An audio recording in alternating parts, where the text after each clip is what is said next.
ការរៀនស្វែងយល់មិនមែនសុទ្ធតែបានពីការបង្រៀនទាំងអស់ទេភាគច្រើនវាកើតឡើងដោយការបានចូលរួមនៅក្នុងសកម្មភាពផ្សេងៗយ៉ាងមានឥស្សរភាពនិងប្រកបដោយអត្ថន័យនោះឯង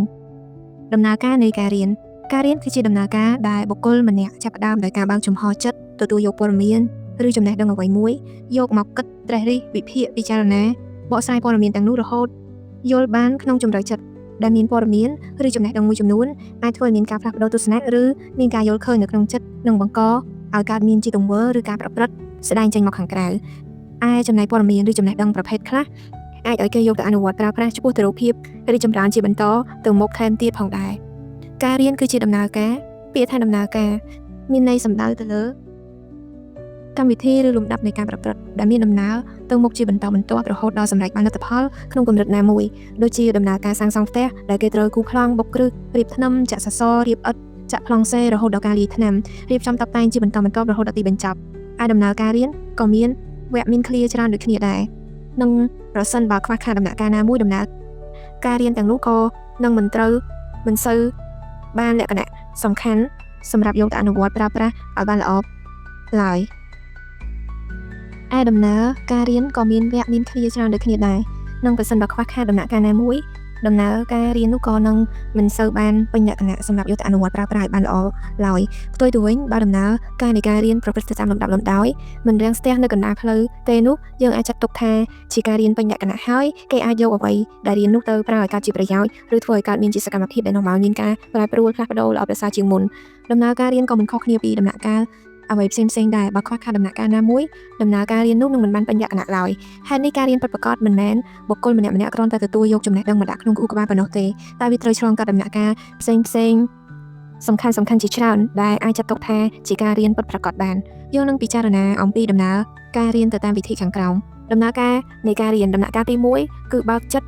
ចំហទទួលយកចំណេះដឹងចិត្តគឺជាចំណុចចាប់ផ្ដើមដែលនាំទៅដល់ការប្រព្រឹត្តផ្សេងប្រៀបដូចជាមេទឹកដែលជាប្រភពនៃទឹកស្ទឹងទន្លេទាំងឡាយដូច្នេះដែរដំណើរការរៀនមានប្រភពមកពីចិត្តវាកើតឡើងបានលុះត្រាតែយើងបើកចំហទទួលយកចំណេះដឹងអ្វីចូលចំណេះដឹងទាំងឡាយមានដូចជាក្បួនតម្រាមុខវិជ្ជាសម្រាប់ប្រកបអាជីពផ្សេងបច្ចេកវិទ្យាថ្មីពាក្យប្រដៅដាស់តឿនរបស់អ្នកនៅជុំវិញខ្លឹមសារល្អៗនៅក្នុងសៀវភៅអានឬក៏នៅក្នុងខ្សែភាពយន្តកាសែតវីដេអូស្ដាប់ផ្សេងព័ត៌មានផ្សេងនៅក្នុងទំព័រកាសែតការវិភាគវែងនៅក្នុងកម្មវិធីវិទ្យុទូរទស្សន៍ជាដើមពាក្យថាបើកចំហចិត្តមានន័យថាបុគ្គលនោះមានការចាប់អារម្មណ៍ចង់ចេះចង់ដឹងយកចិត្តទុកដាក់ស្គាល់ពីតម្លៃនិងសារៈសំខាន់របស់ផ្សេងទាំងនោះទៅធ្វើឲ្យគេបើកទ្វារទទួលយកទៅតាមវិធីផ្សេងដូចជាការអានការស្ដាប់ការទស្សនាឬការអនុវត្តតាមជាដើមការដែលបុគ្គលម្នាក់បើកទ្វារទទួលរៀនពីអ្វីផ្សេងបានល្អឬមិនបានល្អ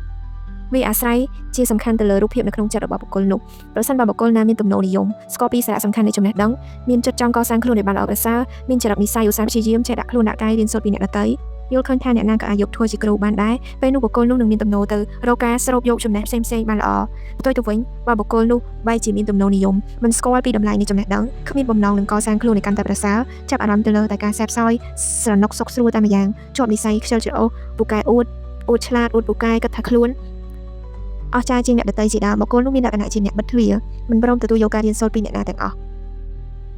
យើងសង្កេតឃើញថាអរិយាប័ត្រនៅក្នុងចិត្តវាមានអំណោយផលឬអាចជាឧបសគ្គដល់ការរៀនសូត្ររបស់មនុស្សយើងដោយមិនអាចបដិសេធបានឡើយនៅក្នុងគ្រប់ថ្នាក់រៀនទាំងអស់សិស្សដែលមិនយកចិត្តទុកដាក់ស្ដាប់ការបញ្យល់របស់គ្រូទោះជាក្នុងហេតុផលណាក៏ដោយគេមកជានឹងស្ដាប់បញ្យល់មេរៀនមិនអាចធ្វើកិច្ចការបានពិន្ទុមិនសូវល្អឬប្រឡងធ្លាក់ជាដើមអ្វីទាំងនេះដោយសារតែការបិទទ្វារមិនទទួលយកការរៀននោះឯងក្នុងករណីបែបនេះយើងអាចចាត់ទុកថាគឺជាប្រការដែលអាចបង្កើតឲ្យទៅជាដំណើរការរៀនបានឡើយព្រោះវាខុសចាប់តាំងពីដំបូងទីបាត់ទៅហើយគឺគេគ្មានចិត្តចង់រៀនដូច្នេះដំណាក់កាលតមកទៀតវាក៏នៅតែមិនអាចទៅរួចបានដែរវាអាចមានដែរនៅពេលដែលយើងបញ្ចូលការពិតរាប់លានមុខទៅក្នុងខួរក្បាលរបស់មនុស្សម្នាក់ហើយគេនៅតែជាមនុស្សអវិជ្ជាដដែលតើពីករណីខាងលើចំពោះអ្នកដែលមានការយកចិត្តទុកដាក់មានចិត្តចង់ចេះចង់ដឹងតាំងស្មារតីស្ដាប់ការបញ្យល់ធ្វើការកត់ត្រាសាកសួរនៅអ្វីដែលខ្លួនមិនយល់គេមានឱកាសនឹងបន្តដំណើរទៅវគ្គខាងមុខទៀតនៃដំណើរការរៀនរបស់គេឬគេអាចឆ្លងផុតក្នុងដំណាក់កាលទី1បានគឺដំណើរការបើកចំហចិត្តមានចិត្តចង់រៀននោះឯងចិត្តមានសារៈសំខាន់ជាខ្លាំងក្នុងដំណើរការរៀនរបស់យើងចិត្តគឺជាអ្នកកំណត់ថាតើយើងរៀនបានឬមិនបានចិត្តប្រៀបដូចជាមេទឹកដែលមេទឹកពុំមានទឹកទេខ្សែទឹកទាំងឡាយក៏មិនអាចកើតមានបានដែរជោគជ័យនិងបរាជ័យគឺជាបុគ្គលដែលខុសគ្នាពីម្នាក់ទៅម្នាក់នោះឯងមួយផ្នែកមានឫសគល់មកពីសភាវៈចិត្តរបស់គេនោះឯងដំណាក់កាលទី2គិតវិភាគត្រេះរិះឲ្យតតែយល់ការគិតវិភាគត្រេះរិះឲ្យយល់គឺជាដំណាក់កាលតមកពីការបើកចំហចិត្តទទួលយកការចេះដឹងការបើយើងមានចិត្តចង់រៀនហើយយើងត្រូវប្រមូលយកមេរៀនទាំងឡាយទាំងនោះមកគិតពិចារណាត្រេះរិះ បែងចែករកហេតុផលរហូតដល់បានយល់ពិតប្រាកដទើបហៅថាបានឆ្លងផុតដំណាក់កាលទី2តែបើសិនបើយើងទទួលមេរៀនឬព័ត៌មានអ្វីមួយចូលមកដោយគ្រាន់តែបានកត់ត្រាទុកនៅក្នុងប្រព័ន្ធចងចាំរបស់ខួរក្បាលតែម្យ៉ាងហើយឆាប់ឆ្លើយតបភ្លាមដោយមិនបានគិតត្រេះរិះពិចារណាឲ្យយល់ជាក់លាក់នោះទេវាក៏នៅតែមិនទាន់ចាត់ទុកថាឆ្លងផុតដំណាក់កាលទី2នៅឡើយដែរព្រោះថាការលោតរំលងដំណាក់កាលនៃដំណើរការរៀនវាប្រៀបដូចទៅនឹងការដែលសិស្សគូចម្លើយគ្រីសនៅលើវិញ្ញាសាគណិតវិទ្យាដូច្នេះដែរគេអាចគូចម្លើយបានត្រឹមត្រូវក៏ពិតមែនតែនេះពុំមែនបញ្ជាក់ថាគេចេះពិតប្រាកដនៅឡើយដែរព្រោះគេមិនអាចស្រាយបញ្ជាក់បានទៅតាមដំណាក់កាលនីមួយៗនៃដំណោះស្រាយដើម្បីឲ្យបានចម្លើយពិតប្រាកដនោះទេហើយការដែលគេគូចម្លើយបានត្រឹមត្រូវនោះវាគ្រាន់តែជារឿងចៃដន្យតែប៉ុណ្ណោះហើយបើពេលណាគេផ្លាស់ប្ដូរសំណួរសារជាថ្មីគេក៏នឹងត្រូវប្រើវិធីហេងស៊ុយជាដដែលឡើងវិញហេតុនេះបើគេចង់បញ្ចប់បញ្ហានេះគេត្រូវតែវិលត្រឡប់ទៅកែសម្រួលដំណាក់កាលមុនៗឲ្យបានល្អសិនដូចជាបង្កើតទស្សនៈល្អៗទៅលើមុខវិជ្ជាគណិតវិទ្យាបើកចំហចិត្តក្នុងការរៀនសូត្រយកចិត្តទុកដាក់និងសាកសួរមិត្តភ័ក្តិឬគ្រូបង្រៀនពីចំណុចដែលខ្លួនមិនទាន់យល់ប្រើគំនិតត្រេះរិះរហូតដល់បានយល់យ៉ាងពិតប្រាកដទើបគេអាចដោះស្រាយវិញ្ញាសាបានយ៉ាងត្រឹមត្រូវជារៀងរហូតមកពុំមានរឿងហេងស៊ុយទៀតឡើយធ្វើបានដូច្នេះទើបយើងអាចចាត់ទុកថាដំណើរការរៀនរបស់ខ្លួនបានរំកិលទៅមុខមួយកម្រិតទៀតហើយប្រទេសខ្មែរយើងអាចនឹងមានបញ្ហាក្នុងការប្រើការគិតបន្តិចព្រោះថាប្រព័ន្ធសិក្សាអប់រំរបស់យើងចាប់តាំងពីសម័យមុនរហូតមកដល់សម័យបច្ចុប្បន្ននេះយើងតែងតែប្រើវិធីបង្រៀនដែលផ្ដោតសំដៅទៅលើការទន្ទេញចាំមាត់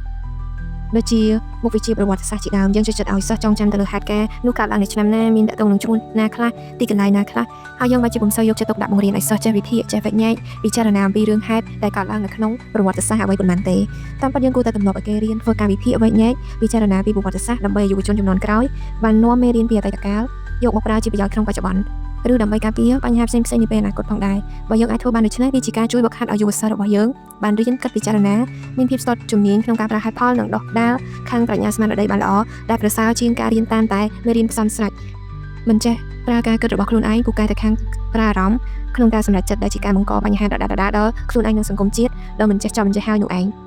ទោះជាយើងត្រូវប្រើមេរៀនផ្សំស្រេចដើម្បីឲ្យមនុស្សដើរតាមយើងគួរតែបំពន់ឲ្យបានច្រើនអំពីការរៀនវឹកហាត់ត្រេះរិះពិចារណាដល់យុវសិស្សព្រោះការរៀនវឹកហាត់ត្រេះរិះពិចារណាវានឹងជួយឲ្យមនុស្សបានក្លាយទៅជាមនុស្សពេញលេញមនុស្សខ្លះបើបានធ្វើខុសម្ដងរួចហើយគេនឹងមិនធ្វើខុសជាលើកទី2ទៀតទ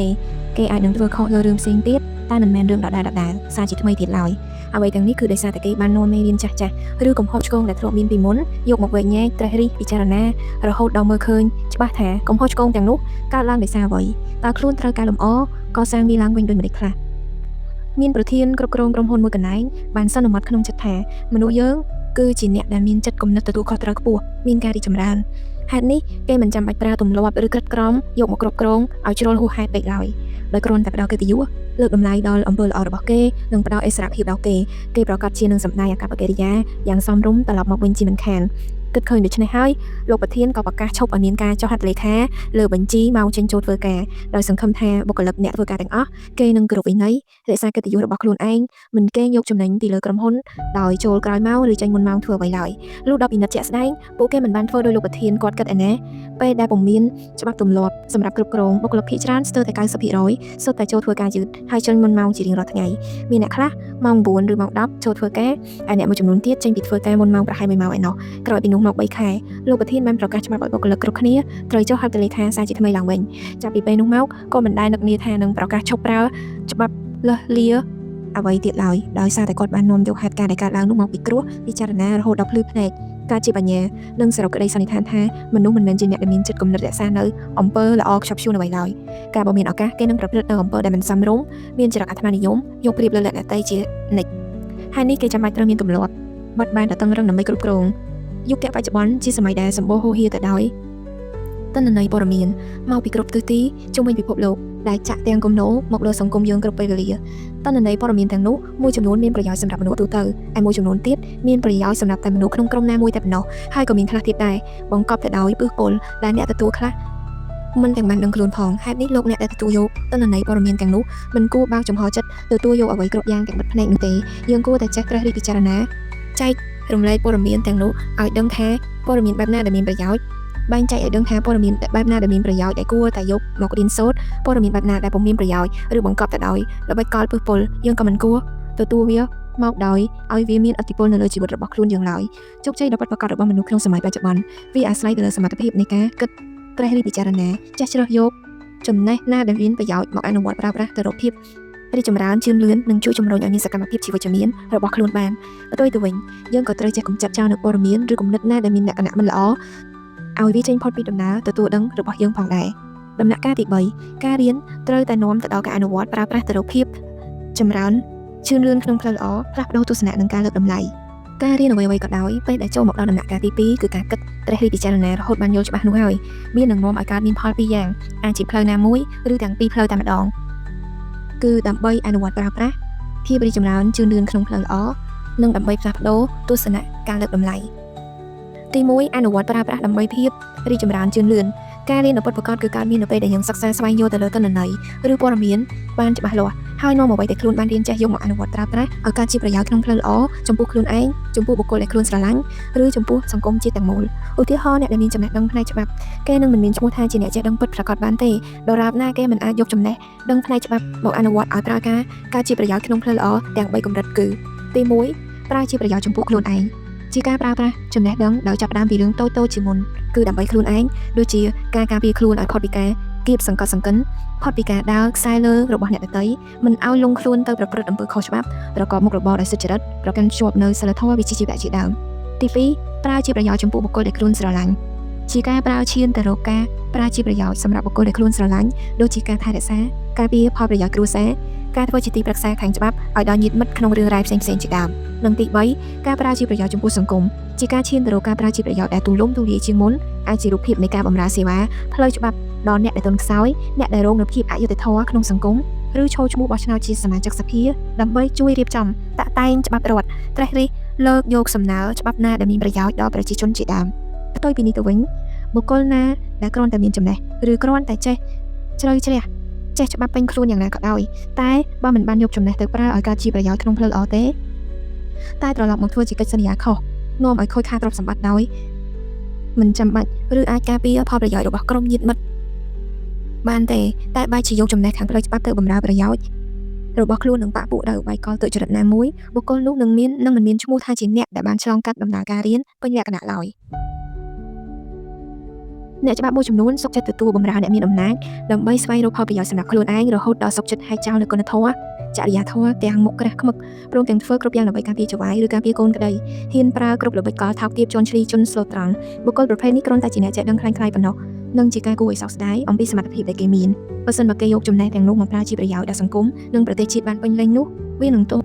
វាពិតជានាំឲ្យកើតមានផលប្រយោជន៍ល្អហើយមានតម្លៃយ៉ាងខ្ពង់ខ្ពស់បំផុតមិនអាចកាត់ថ្លៃបានឡើយផលទី2គឺផ្លាស់ប្ដូរទស្សនៈនិងការលើកតម្លៃមានពេលខ្លះការរៀនស្វែងយល់មិនបានហុចផលឲ្យយើងឃើញនៅនឹងភ្នែកឬយកទៅប្រើប្រាស់អ្វីឡើយប៉ុន្តែវាជាលទ្ធផលដែលកើតឡើងនៅក្នុងចិត្តគឺការផ្លាស់ប្ដូរទស្សនៈឬការលើកតម្លៃចេញពីជ្រុងមួយទៅជ្រុងមួយទៀតចេញពីការយល់ឃើញយ៉ាងទៅជាការយល់ឃើញមួយបែបផ្សេងទៀតមនុស្សម្នាក់មានគំនិតមិនល្អទៅលើអ្នកមានមេរោគអេដស៍គេតែមានអារម្មណ៍ក្ពើមរអើមមិនចង់សេពគប់ជាមួយព្រោះខ្លាចក្រែងឆ្លងមេរោគពីពួកទាំងនោះក្រោយពីបានទស្សនាខ្សែភាពយន្តផ្នែកអប់រំមួយដែលបង្ហាញឲ្យឃើញថាអ្នកដែលមានផ្ទុកមេរោគអេដស៍មិនមែនជាបុគ្គលដែលគួរស្អប់ខ្ពើមអ្វីទេតែគេនៅតែជាពលរដ្ឋដ៏មានតម្លៃរបស់ប្រទេសជាតិគេនៅតែអាចធ្វើការបម្រើសង្គមដូចជាមនុស្សដទៃអញ្ចឹងដែរហើយអ្នកខ្លះក៏ជាមនុស្សដែលមាននិស្ស័យល្អៗគួរឲ្យស្រឡាញ់ចូលចិត្តលើកពីមនុស្សធម្មតាទៀតផងចំណែកមេរោគប្រភេទនេះក៏មិនមែនចេះតែឆ្លងដោយងាយៗដែរនៅពេលដែលគេកំពុងទស្សនាភាពយន្តនោះជាបណ្ដាដំណើរការគិតរបស់គេនៅក្នុងនោះក៏ធ្វើការព្រមគ្នាដែរគេគិតត្រេះរិះពិចារណាចុះឡើងហើយក៏នឹកឃើញនៅក្នុងចិត្តថារយៈពេលកន្លងមកគេធ្លាប់មានទស្សនៈមិនល្អចំពោះមនុស្សទាំងនោះនិងមានការព្រួយបារម្ភខុសរឿងដោយសារតែការស្វែងយល់ទាំងនេះធ្វើឲ្យគេមានការផ្លាស់ប្ដូរអំពីទស្សនៈក្នុងចិត្តរបស់ខ្លួនពីមួយបែបទៅមួយបែបផ្សេងទៀតគឺឈប់ស្អប់ខ្ពើមពួកគេហើយបែរជាទៅមានចិត្តអាណិតអាសូរទៅវិញព្រមទាំងមានការព្រួយបារម្ភនៅក្នុងការប្រស័យតាក់ទងជាមួយអ្នកទាំងនោះទៀតផងមានបុគ្គលមានមហិច្ឆតាម្នាក់ខំរកស៊ីរហូតខ្លាចជាអ្នកមានទ្រព្យសម្បត្តិរហូតដល់រាប់លានដុល្លារគេមានទស្សនៈថាឲ្យតែមានលុយគឺមានអ្វីៗទាំងអស់លុយនេះហើយគឺជាក្តីសុខក្នុងជីវិតរបស់ខ្លួនទស្សនៈនេះធ្វើឲ្យគេខកខ្វាយរឿងលុយមិនចេះចប់មិនចេះហើយទោះបីជាខ្លួនមានទ្រព្យសម្បត្តិរហូតដល់ស៊ីមួយជីវិតក៏មិនអស់ក៏ដោយតែគេនៅតែមើលឃើញអ្នកដទៃមានជាងខ្លួនជានិច្ចជាហេតុធ្វើឲ្យជីវិតបច្ចុប្បន្នរបស់គេនៅតែពុំអាចរកឃើញសេចក្តីសុខជាដដែលថ្ងៃមួយដោយស្ថានភាពពិភពលោកប្រែប្រួលដីចុះថ្លៃគេត្រូវខាតទ្រព្យសម្បត្តិអស់ជាងពាក់កណ្ដាលគេការទុកជាខ្លាំងរហូតដល់ធ្លាក់ខ្លួនឈឺជាទម្ងន់មានមិត្តភក្តិម្នាក់បានមកសួរសុខទុក្ខព្រមទាំងផ្ដល់យោបល់ដល់គេថាសម្លាញ់ទោះជាសម្លាញ់ឯងខាតបង់ទ្រព្យសម្បត្តិអស់ច្រើនយ៉ាងនេះហើយក៏ដោយតែទ្រព្យសម្បត្តិរបស់សម្លាញ់នៅតែសេសសល់ទាំងនោះសម្លាញ់ឯងចាយមួយជីវិតក៏មិនអស់ផងហេតុនេះសម្លាញ់ឯងនៅអោបទុកសោករហូតដល់ធ្លាក់ខ្លួនឈឺបែបនេះតើវាបានប្រយោជន៍អ្វីទៅតើសម្លាញ់មានគិតឃើញទេថាការពីនៅក្រីក្រសម្លាញ់ឯងហាក់ដូចជាមានក្តីសុខជាងនេះទៀតហេតុអ្វីក៏នៅពេលនេះសម្លាញ់បែរជាមានទុកជាងការពីខ្លួននៅក្រទៅវិញ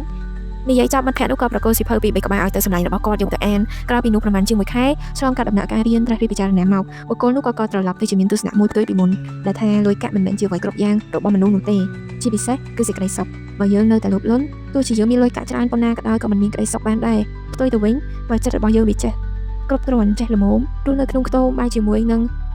ពងទាស្ងោរស្អំក៏យើងនៅតែមានសេចក្តីសុខបានដែរទោះជាយ៉ាងណាក៏ដោយការផ្លាស់ប្ដូរទស្សនៈការផ្លាស់ប្ដូរការលើកតម្លៃពិតប្រាកដនោះត្រូវស្ដែងចេញមកឲ្យឃើញតាមរយៈទង្វើឬជាសកម្មភាពអ្វីមួយមកខាងក្រៅដែរទើបយើងអាចចាត់ទុកថាបុគ្គលនោះពិតជាបានផ្លាស់ប្ដូរពិតប្រាកដពិតជាអ្នកដែលបានឆ្លងកាត់ដំណើរការរៀនយ៉ាងពេញលេញប្រាកដមែនការផ្លាស់ប្ដូរទស្សនៈឬចំណងចំណូលចិត្តដ៏ពិតប្រាកដវាត្រូវតែស្ដែងចេញមកតាមរយៈសកម្មភាពឬរូបភាពអ្វីម្យ៉ាង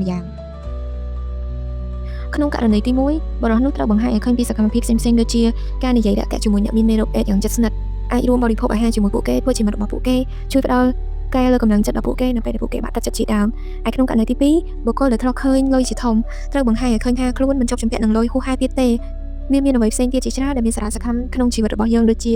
ចេះរស់នៅឲ្យមានក្តីសុខក្នុងស្ថានភាពបែបណាក៏ដោយចេះសម្លឹងមើលអ្នកដែលខ្សត់ខ្សោយជាងខ្លួនឯងចេះចែករំលែកដល់មនុស្សជុំវិញនិងជាពិសេសគេយល់បានយ៉ាងច្បាស់ថាទោះជាខ្លួនមានទ្រព្យសម្បត្តិហួសហៀយ៉ាងណាក៏ដោយគេអាចគ្រប់គ្រងបានតែមួយរយៈប៉ុណ្ណោះពេលស្លាប់ទៅមិនមាននរណាអាចខាត់យកវាទុកជាមួយបានឡើយការដែលគ្រាន់តែផ្លាស់ប្ដូរទស្សនៈឬការលើកតម្លៃនៅក្នុងចិត្តរបស់ខ្លួនតែបើពុំមានជាសកម្មភាពឬទង្វើអ្វីដែលនាំឲ្យការជាប្រយោជន៍ល្អៗសមស្របទៅតាមទស្សនៈថ្មីឬការលើកតម្លៃបែបថ្មីនោះទេយើងក៏មិនអាចនិយាយបានថាបុគ្គលនោះជាអ្នកដែលបានឆ្លងកាត់ការរៀនបានពិតប្រាកដដំណើរការរៀនបានពេញលេញពិតប្រាកដនោះទេការដែលគ្រាន់តែគិតឬគ្រាន់តែនិយាយតែមាត់វាមិនអាចបញ្ជាក់ពីការពិតអ្វីឡើយដរាបណាយើងពុំមានបេះដូងក្នុងការអនុវត្តដោយពិតប្រាកដនោះទេដើម្បីសម្រេចការរៀនឲ្យបានពេញលេញយើងត្រូវអនុវត្តតាមដំណាក់កាលទាំង3គឺបើកចំហចិត្តមានចិត្តចង់រៀនស្គាល់តម្លៃនៃការរៀនទី2គឺយកអ្វីដែលរៀនមកត្រិះរិះពិចារណាឲ្យបានច្បាស់លាស់ហើយទី3យកចំណេះដឹងទាំងអស់នោះទៅបំពេញឲ្យកើតជាប្រយោជន៍ក្នុងផ្លូវល្អនិងនាំទៅដល់ការផ្លាស់ប្ដូរទស្សនៈឬការលើកតម្លៃដល់អ្វីល្អៗតែយើងមិនត្រូវបំភ្លេចដែរថាយើងត្រូវមានគោលបំណងជាមុនព្រោះបើគ្មានគោលដៅអ្វីទេវាក៏គ្មានថាមពលនាំឲ្យយើងចង់រៀនបានដែរអ្នកត្រូវស្វែងយល់ពីអ្វីគ្រប់យ៉ាងនៃជីវិតមិនថាមើលតែមួយជ្រុងនោះទេនោះគឺជាហេតុផលដែលថាហេតុអ្វីទើបអ្នកត្រូវអានហេតុអ្វីទើបអ្នកត្រូវសម្លឹងទៅលើមេឃហេតុអ្វីបានជាអ្នកត្រូវច្រៀងរាំសរសេរកំណាព្យហេតុអ្វីត្រូវរងទុក្ខវេទនាហេតុអ្វីក៏ត្រូវយល់ព្រោះអ្វីទាំងអស់នោះគឺជាជីវិតរបស់យើងប្រៀបដូចជាសម្លកកូរដូច្នេះវាមានទាំងបន្លែផ្អែមបន្លែល្វីងប្រកបដោយរសជាតិចម្រុះគ្នាយ៉ាងណាមិញសុខនិងទុក្ខគឺជារឿងដែលមនុស្សម្នាក់ៗត្រូវតែជួបដែលមិនអាចគេចវេះបានឡើយដូច្នេះអ្នកត្រូវតែត្រៀមខ្លួនរួចជាស្រេចដើម្បីទទួលយករឿងរ៉ាវទាំងអស់នេះនៅក្នុងជីវិតរបស់អ្នក